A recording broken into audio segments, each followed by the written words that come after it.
Yes guys, and welcome back to the channel, and today is a video all about yesterday's video. Now I did already pre-record a video that was supposed to be going out today about this whole subject, but sling that away because I've been reading your guys' comments and it seems to me that you guys was confused about how yesterday's video went. So I'm going to clear up a few things in today's video. So a lot of people were saying don't talk to them because they didn't ID. Well, to be honest, the whole idea behind me carrying on talking was not necessarily to give them information, because I was falsifying information to them. It was more to get information, and they fell up a couple of times. You know, when I tricked her about having personal opinions, you know, in this clip just here. In front of the window. Yeah. So what's been happening, I don't know whether you're aware, but obviously we've had a lot of attention from the hotel, people coming in and filming and things like that. Oh, because of the migrants in there? Well, just, they've got an issue with the hotel, so we're just aware of it. Are you sure they've got an issue with the hotel, or it's not because a lot of public money is going into funding these hotels for... I've not got an opinion on that, and I don't have to give my opinion on Okay. it. But what No, I'm not asking for your opinion. I'm just saying, because you've automatically assumed that a lot of people have got problems with these hotels. That's obviously your biased opinion then. So she does have personal opinions. You know, I was trying to talk to try and trip them up. They thought I was overzealous talking, over talking myself and giving away things, which I wasn't. I knew exactly what I was doing. So don't worry, when that conversation happens, listen for those little bits of detail from the police. Some people did cotton on to the coppers for tripping up, but a lot of comments was like, don't talk to them, she didn't identify. I know that is normally the thing. If it was another way around and I wasn't trying to get information, then it would be simply I'd stand there in silence and completely ignore them, deliberately stand on the property that they're trying to say get off, basically. But yeah, I just wanted to clear that up for one. Yeah, cops playing into the highest level, take 2 steps back, Ryan, and film for 20 hours if you want. Exactly, over a couple of steps, that's all it is. Why are these protecting people that have broken the law? You know, things like that. I don't know why, and I don't know why it's got into the police's heads that situations have occurred. It's only ever occurred during actual attacks on the hotel, which has never been like a filmmaker turning up and filming. But actual attacks on the hotel are normally when marches are going on and you get a few idiots that just want to cause trouble. I'm going to read out now the laws on what they are using to control the area at the Royal Hotel in Hull. So, I have got it on good understanding that the Royal Hotel is in fact on the premises, which I'll put a picture on screen now. So you've got the whole train station, and then you've got the Royal Hotel, which is all part of the same building and grounds, unfortunately. So it is all part of the railway land. That was an original plan as well. So yeah, the rules British Transport Police are using is control of premises.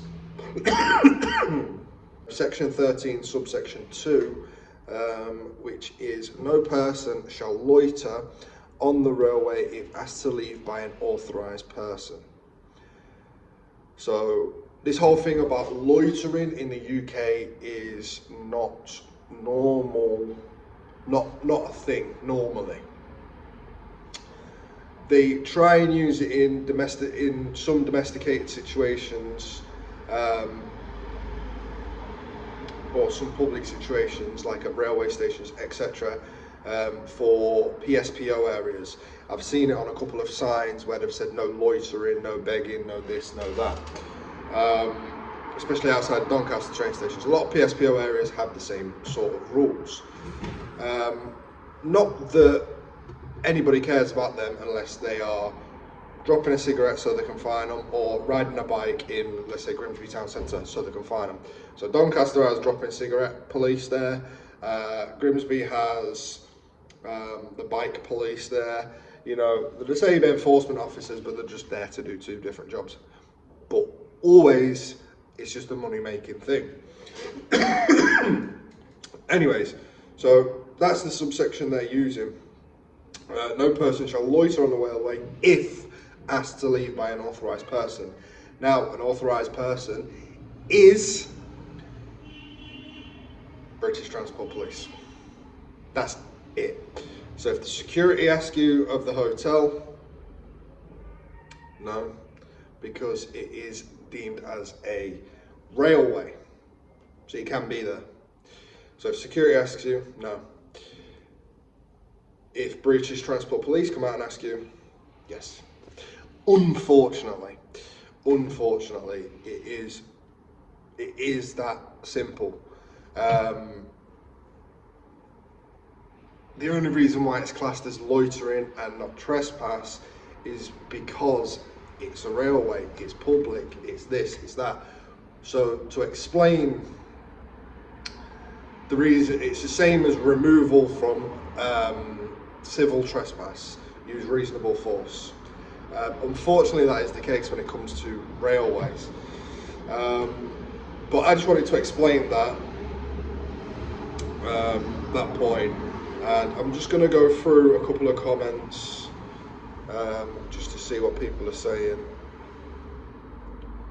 Yeah, Ryan, don't talk to the filth so much. You don't need to explain yourself to someone without that IDs themselves properly. True, but I wanted to get information.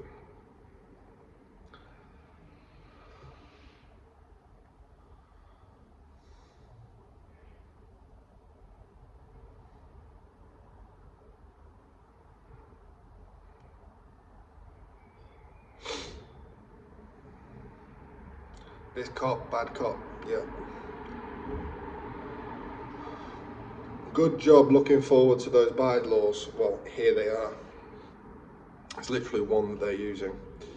The UK is broken. Yes, it is. Many other things are going on right now that, to be honest, if I was to mention, I'd probably end up spending 5 years in prison. Police protecting migrants makes me feel sick. Men of fighting age, sponging off us, never paid a penny. They deserve nothing if they are coming from a country that is at war. Why are they leaving the women and children? Are they cowards? That's something to pick up on. A lot of things have been proven where they're sending men over from these apparent war-torn countries. They're sending the men over first to claim the asylum, so then the government can pay for their wives and children to come across on planes. You tell me.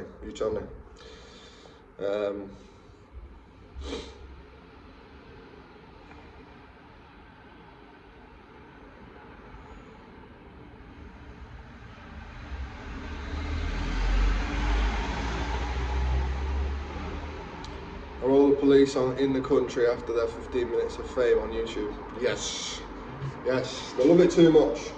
But yeah, I just thought I'd do that quick video for you guys. I did briefly record one yesterday, and yeah, since reading a couple of those comments, I had to kind of redo the video, so I've redone it freshly today to be posted this afternoon at 3:30. So I've quickly got to edit this now and bang it up for you guys. But I am uploading every single day, so there will be another video tomorrow at 3:30, so make sure you're around to check that one out. I know this one may not do well in terms of views and money for myself, but I just wanted to explain to you guys about yesterday's video, and that is simply all. So cheers for watching. If you have watched this far along, make sure you do smash the like button, make sure you are subscribed, and check out tomorrow's video.